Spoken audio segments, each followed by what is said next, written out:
Hello viewers, welcome to my YouTube channel. और आज इस वीडियो में हम लोग पार्ट्स ऑफ सेंटेंस पढ़ेंगे।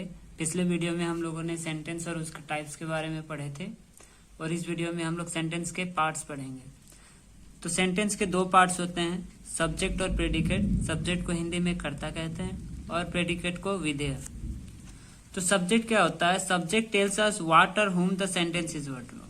सब्जेक्ट हमें बताता है कि सेंटेंस क्या चीज के बारे में है या किसके बारे में है, ठीक है।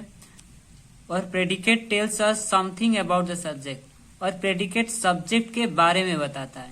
फिर से, सब्जेक्ट जो है क्या या किस चीज के या फिर किसके बारे में है उसको बताता है, और प्रेडिकेट बताता है सब्जेक्ट के बारे में, ठीक है। जैसे एग्जाम्पल में cows are grazing in the field, इसमें काउज क्या है? सब्जेक्ट है, ठीक है, जो कि ये सेंटेंस क्या बता रहा है, किसके बारे में है? काऊ के बारे में। अब जो प्रेडिकेट है are grazing in the field, ये बाकी के पार्ट्स क्या है?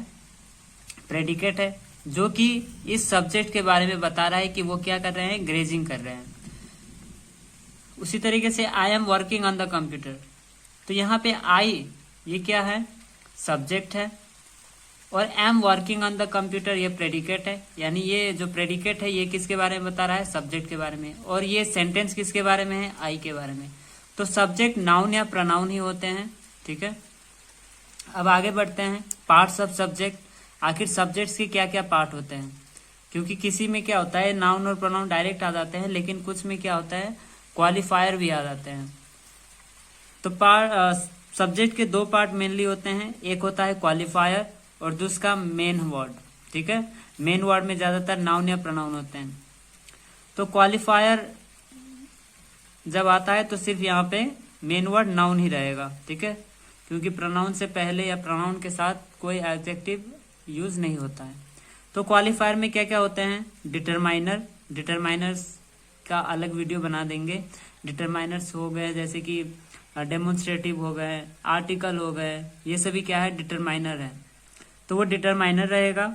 उसके बाद क्या हो सकता है? एग्जेक्टिव हो सकता है और एग्जेक्टिवल फ्रेज हो सकते हैं। उसी तरीके से अगर प्रेडिकेट के पार्ट का बात करें तो प्रेडिकेट क्या क्या से बना हुआ रहता है? वर्ब से बना हुआ रहता है। वर्ब चाहे एक्सिलरी वर्ब हो या फिर मॉडल वर्ब, कुछ भी हो सकते हैं। ऑब्जेक्ट रहता है और कॉम्प्लीमेंट रहता है। ऑब्जेक्ट दो तरह के होते हैं, डायरेक्ट और इनडायरेक्ट। डायरेक्ट ऑब्जेक्ट जो कि नॉन लिविंग थिंग्स के लिए यूज होता है, और इनडायरेक्ट ऑब्जेक्ट जो कि लिविंग थिंग्स के लिए यूज होता है, और कॉम्प्लीमेंट होता है। तो इस तरीके से पूरा पार्ट्स ऑफ प्रेडिकेट भी बन जाते हैं।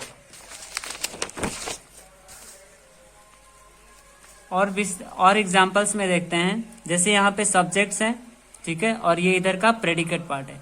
तो सब्जेक्ट में क्या क्या होता है? डिटरमाइनर्स, क्वालिफायर, हेड वर्ड्स या मेन वर्ड्स, उसके बाद एग्जेक्टिवल फ्रेज है, और फिर इधर का प्रेडिकेट।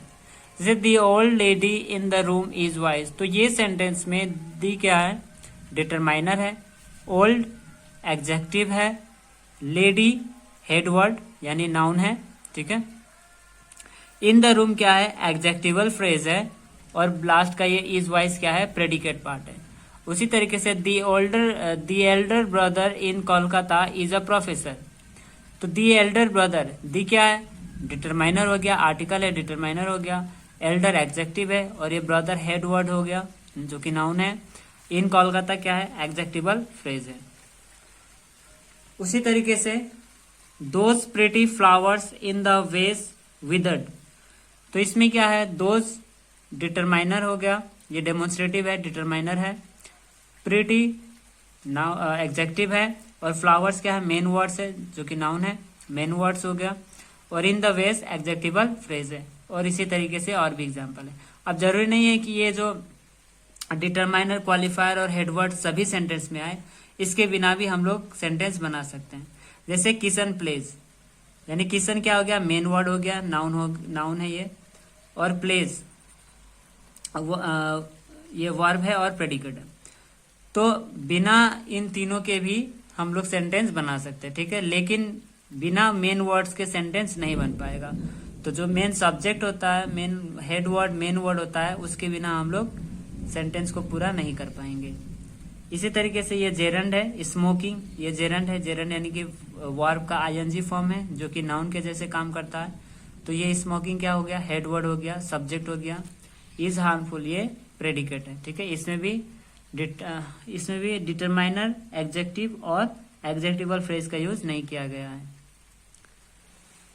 उसी तरीके से अगर प्रेडिकेट के पार्ट्स के अगर हम लोग और एग्जांपल्स में देखते हैं, he felt himself tired, he subject हो गया, ठीक है। वर्ब फेल्ट वर्ब है, हिमसेल्फ ये ऑब्जेक्ट है, इनडायरेक्ट ऑब्जेक्ट है, और कम्प्लीमेंट है जो बचा हुआ टायर्ड है, ये क्या है, कम्प्लीमेंट है, ठीक है। उसी तरीके से she wanted the work completed, she now subject हो गया, wanted verb, the work object है, और कंप्लीटेड क्या है, कंप्लीमेंट है, ठीक है। तो इस तरीके से ये पार्ट्स ऑफ प्रेडिकेट होते हैं। तो हमने देखा कि सब्जेक्ट के सेंटेंस के दो पार्ट्स होते हैं, सब्जेक्ट और प्रेडिकेट, ठीक है। सब्जेक्ट जो कि जिसके बारे में सेंटेंस रहता है उसको बताता है, जबकि प्रेडिकेट सब्जेक्ट के बारे में बताता है, ठीक है। और सब्जेक्ट हमेशा नाउन या प्रोनाउन ही रहते हैं, और बिना नाउन या प्रोनाउन मतलब बिना मेन वर्ड्स के, बिना सब्जेक्ट्स के कोई भी सेंटेंस नहीं बन पाएगा, ठीक है। तो आई होप कि आपको ये वीडियो समझ में आया होगा। तो मिलते हैं अगले वीडियो में, तब तक के लिए जय हिंद।